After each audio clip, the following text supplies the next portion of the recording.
Alright dudes, Lost Soul aside, does anyone remember this game? Well, you should, because it's supposed to launch literally next month, and the news about this game is about to blow up. We already got some hands-on impressions thanks to a select few Chinese content creators that got their hands on the game, or at the very least the first couple of hours of it, which shows quite a bit of promise but also a few concerns. Of course, there's also a big reveal expected to drop early August as part of the upcoming August China Joy event that Sony will also be part of. So lots to discuss in this video, and of course, hopefully no more delays, because otherwise the next giveaway I'm doing will look kinda odd. But basically I'm giving away a copy of Lost Soul Aside on a platform of your choice. Just make sure that you're subscribed to the channel, leave a like on the video, and also comment down below. We're going back to using Gleam, but if you have any other better ideas for future giveaways, do let me know down below in the comments. That being said, let me bring you up to speed with Lost Soul Aside, because this started as a completely solo project a bit over a decade ago, and even back then it quickly garnered millions of views for a level of combat quality that puts billion-dollar companies to shame even today. So obviously at some point Sony got behind the project, a full studio formed behind the game, and obviously Sony Interactive is also the publishing company, hence the release date for, in this case, August 29th, assuming that nothing changes until then. And you can see quite a lot of similarities with other series such as Final Fantasy and even Devil May Cry. Reason being is because the original author slash developer was a massive fan of those series as well. So yeah, this is why we're kind of getting this mix up between Noctis and Dante over here as a main character. But otherwise, looks interesting, combat looks fluid, and we also have some first impressions about it that I wanted to go ahead and just cover with you guys. Of course, massive shout out to A9VG over on YouTube. Totally go ahead and check out his channel, which I will link down below. But we can see how this game pretty much evolved over the years, from video to video, from the initial days, just at a glance going over the UI, for example. Even compared to a few months back, we can see that, the UI has been cleaned quite a little bit. Many of the UI elements subdued, reduced in size, of course, to give us more visibility on the screen, even increased contrast for better visibility for these UI elements. And on top of that, it otherwise seems to continue with that similar bluish hint theme. In this case, again, very reminiscent of what you would expect from a Final Fantasy game. I will say, however, I really like the fact that even from the initial days, one theme has been kept, which is the fact that your UI also shakes and kind of wobbles as you perform your combo moves as well, which is actually pretty neat.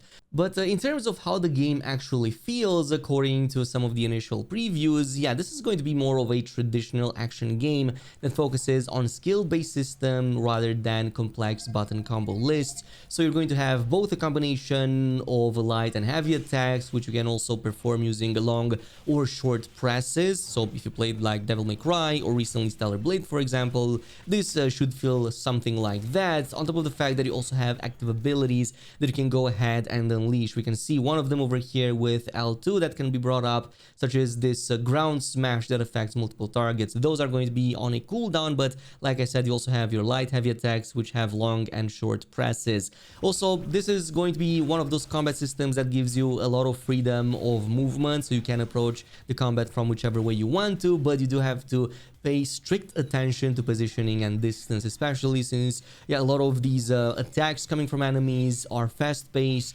Combat is fast-paced, so you kind of have to also know what you're doing a little bit. So for casual players, your main source of avoiding damage can be done via perfect dodges, or even through some of the defense mechanics such as perfect guards / perfect parries, which in this case can provide other benefits, one of which was detailed, and it's translating to pursuit mechanics. So this allows players to press a button at a specific moment when the protagonist flashes to execute a high damage follow-up attack, enhancing your combos. We can kind of see something like that in one of these scenes over here, where dodging at the perfect moment seems to provide some kind of buff, and then that buff can actually be expanded to perform a quick zap on the battlefield to deal tons of damage and quickly teleport to the target, which in the process can also stagger them. So obviously, if you played action games in the past, if you stagger that enemy, you can follow up with a finisher move, which is also the case here.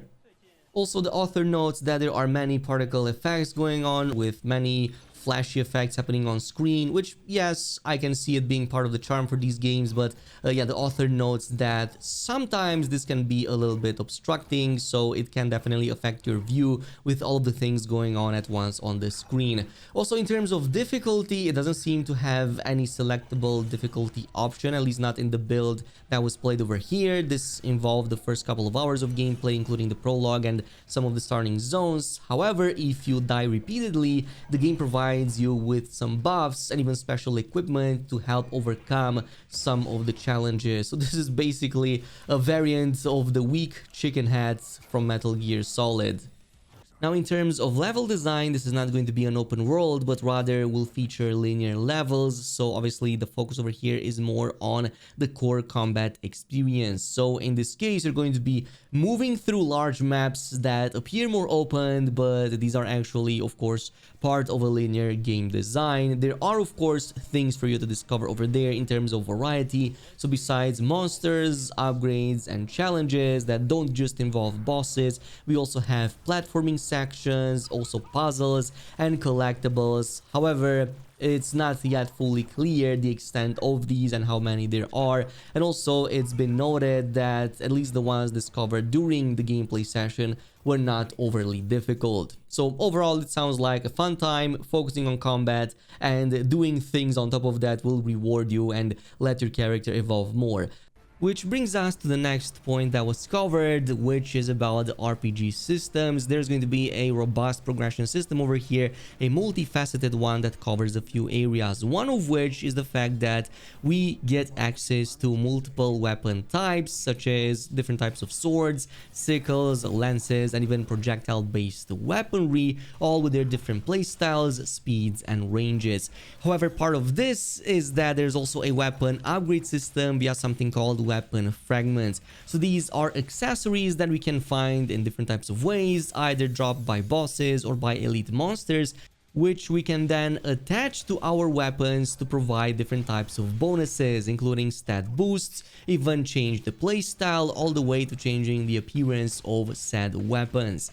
Besides this, there's also character enhancements. Obviously, we're gonna get access to different types of stats, which we're gonna primarily get through those weapon accessories and other special upgrades when we defeat certain enemies, but there's also going to be access to a talent tree. We get XP as we level up, and then we can spend points to unlock new skills and even enhance the skills we already have.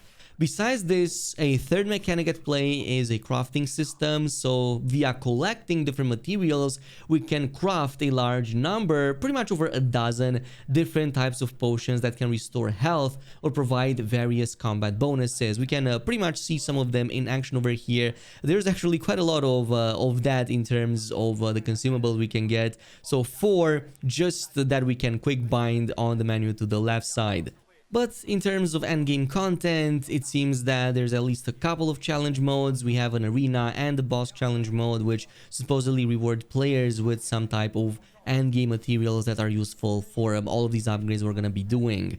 There are a few more details on top of this, including the fact that there's going to be a transmog system, so we can alter the appearance of our existing gear. We are not just stuck with the one from the beginning. Khazer can go with more than just the black leather jackets. Even pre-order bonuses are included over here with additional skins.